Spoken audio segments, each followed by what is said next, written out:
Vivemos em um tempo em que as maiores prisões não têm muros, não têm grades e muito menos guardas. Elas estão nas nossas mãos, nos nossos bolsos, nos nossos olhos. São telas brilhantes que prometem conexão, mas entregam distração. Prometem informação, mas entregam confusão. Prometem liberdade, mas, aos poucos, sequestram a nossa atenção. E com ela, a nossa consciência.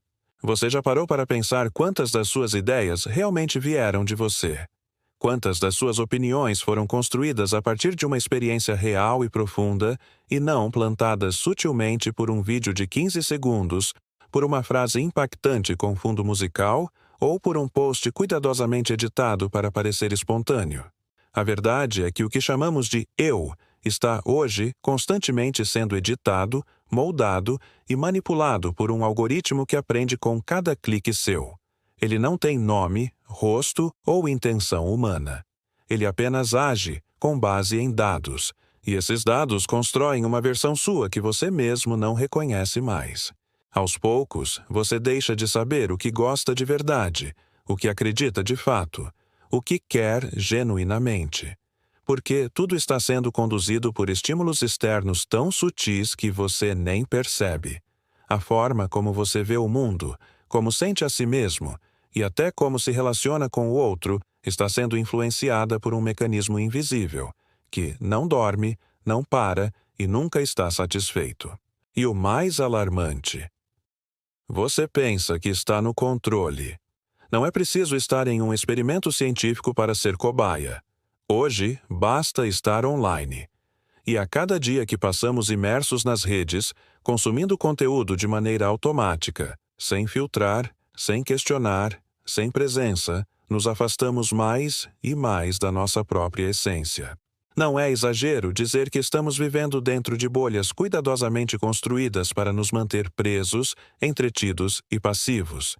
E quando você olha ao redor e percebe que quase todos estão fazendo o mesmo, rolando a tela, reagindo, perdendo horas, você sente que está tudo bem.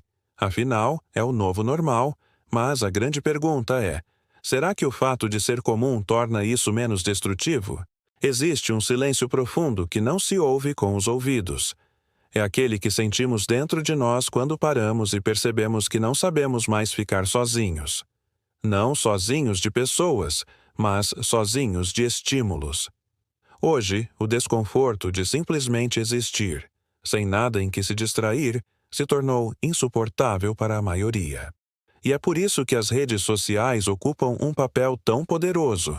Elas preenchem o tempo, mas esvaziam a alma.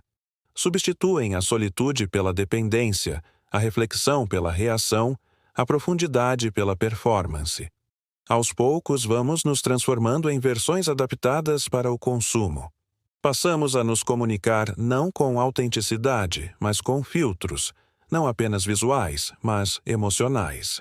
Escondemos nossas dores, aumentamos nossas conquistas, criamos narrativas que agradem, que engajem, que se encaixem no algoritmo. E o resultado disso é um distanciamento silencioso de quem somos. Sentimos que estamos perdendo algo, mas não sabemos exatamente o que.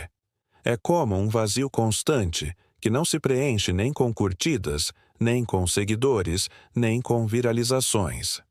É a ausência de si mesmo. Não se trata de demonizar a tecnologia, mas de recuperar o poder de escolha. Enquanto seguimos imersos nesse fluxo ininterrupto de conteúdo, nossa mente vai sendo reprogramada para respostas rápidas, recompensas instantâneas e uma constante comparação com o outro. E o perigo disso é que esquecemos de cultivar aquilo que não se mede por métricas: presença, consciência, identidade. Perdemos a habilidade de escutar o nosso corpo, de perceber os nossos sentimentos, de sustentar o silêncio sem precisar fugir.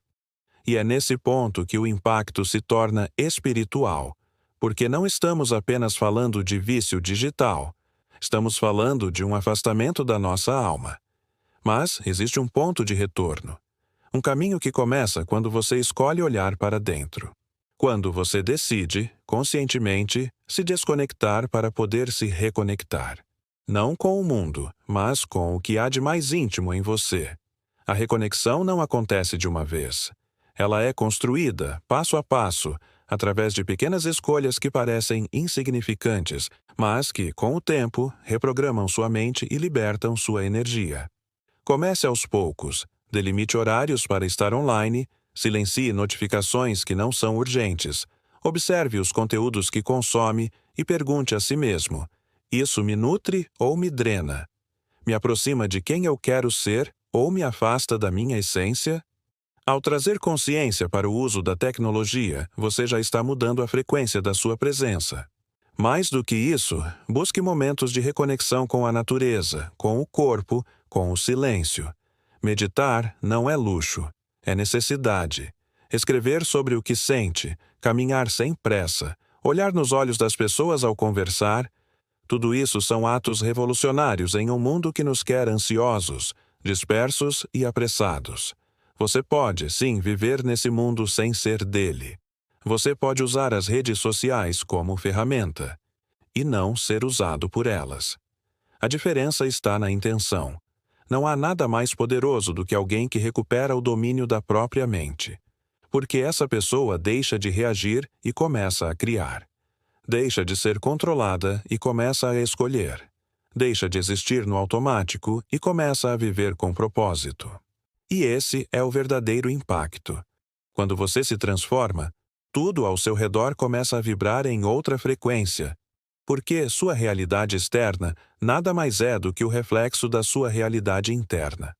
Se você chegou até aqui, saiba que isso já é um ato de coragem, porque em um mundo de distrações, parar para refletir é revolucionário. Agora, o convite é simples. Compartilhe esse vídeo com alguém que, como você, está pronto para lembrar quem é. Se quiser continuar essa jornada comigo, se inscreve no canal. Aqui, a gente não promete fórmulas mágicas, mas oferece o espaço para você se escutar. E às vezes, é só isso que a gente precisa.